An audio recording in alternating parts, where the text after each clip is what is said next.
When fear gripped me, I grabbed my baby and began to run to the hospital, passing two vehicles that was parked in the driveway. Right then, God got a hold of me. And he said, what are you doing? What are you doing? And he told me what to do for my baby. Fear. I passed vehicles trying to run. Oh yes, I've been there and I know about fear. Because I was fearful that he would die. And all I could think about, never thought to call 911. Never thought to jump in the vehicle. All I could think of was just running. So fear will grip you. And it would cause us to have problems right then and there. I had just about like lost my mind. I was having a mental problem right then and there. So it can cause us to have mental or physical problems. As fear grows, your heart rate increases. It begins to beat faster and faster. The second thing it does, you begin to have breathing difficulties. Oh yes, you do. Thirdly, it can cause nausea. You get sick at your stomach. And fear can also cause sleeplessness. It can do that. That is some of the effects that it has on the body. And if you cannot find a way out of the situation, the next step is panic attacks. You'll have a panic attack. I think I was having a panic attack when I was trying to make it to the hospital with my grandbaby. You can have panic attacks, and it will occur. But this is what actually happens when fear grips us. We go into a fight or a flight mode. That's what the body does. You begin to fight. You get yourself prepared to fight. Whatever it is, I'm getting ready to handle it. Or you begin to run. So the body goes into this fight or flight mode. And if you begin to run, you just run. You run off and leave everything, not thinking right then and there because of the spirit of fear. Fear has gripped you, and it causes us to do different things.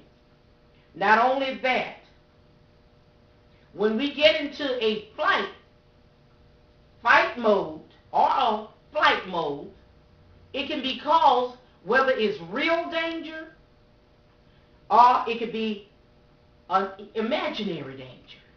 And I'll give this for an example. My husband and I, he was a hunter. And he would always have me going along with him in the woods at night in the dark, hunting. Well, I wasn't good at it, but I was obedient. And I remember a night when I saw two little eyes. The worst fear came. I did not know what it was, but I saw two eyes in the dark shining. All the times I'm thinking something is happening.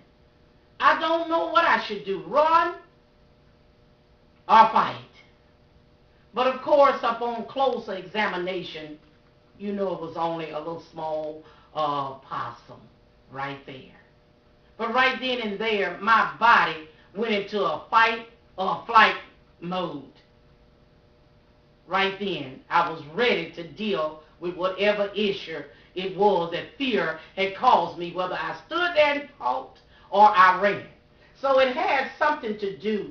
Your body can constantly be in that mode if you are fearful all the time. And there are fears that will come upon us at one time or another, and it can cause us, if our body continues like that.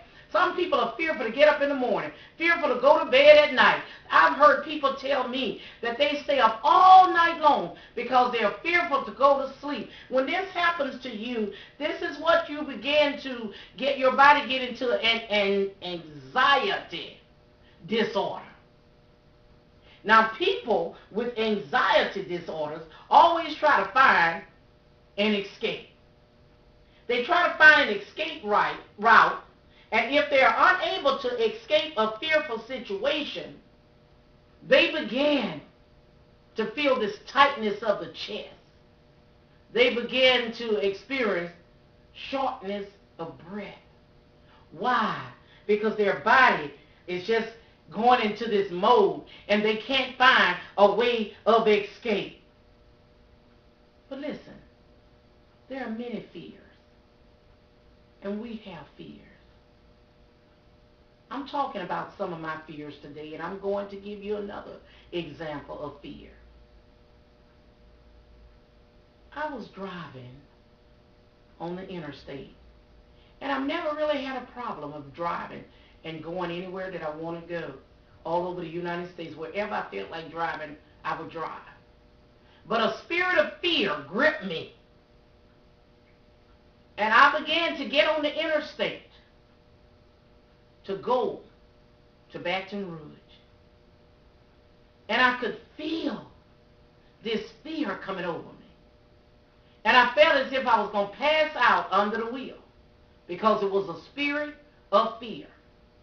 And it hindered me because I would feel dizzy. I would be so lightheaded. And I stopped making my trips to Baton Rouge. I would get someone to drive me there. And I could not deal with that. But one day, I made a conscious decision that I'm going to conquer this fear. Because first of all, when I get ready to go, most times people are not ready to drive me. So I made a decision that I'm going to conquer this fear. I got in my vehicle and I drove all the way to Baton Rouge. Now, I did experience some things, but I got victory over that fear. And that is what we have to do. People are really fearful of many, many things. Some people may fear public meetings. They may fear public events. They may even fear job loss, marriage breakups, financial loss. Some people even fear growing old. They fear sickness and they fear death and etc. The list goes on and on and on. So we all are dealing with some type of fear. But there are some things that I want to share with you about how it affects the body. How fear affects the body. Now, there are some negative effects of fear, and that is anxiety and stress. You have fear, number one, which comes along with anxiety and stress on the body. We know, even the doctors have said, stress-related situations can hinder illnesses in your body.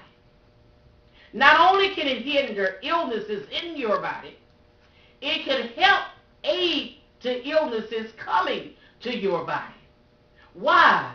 Because the body is steadily going through stress, fear, and anxiety. Those three runs together. Again, I want you to know now, is fear, anxiety, and stress.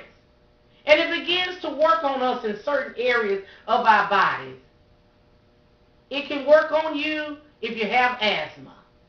It also can elevate your blood pressure. It also can elevate your diabetes. Those migraine headaches that you have. That's the cause of it. Many of the causes of it could be fear, stress, or anxiety. These are just a few of the many disorders known to stress-related problems. They're just a few. But let us look at the spirit. We've gone through exposing some of the things of fear that comes in our body, our health. It affects our mind, our physical well-being. Well, I want you to know also that it affects you spiritually. Yes, it does. Because when we look at things and we see that Satan uses this weapon to affect us, as Christians.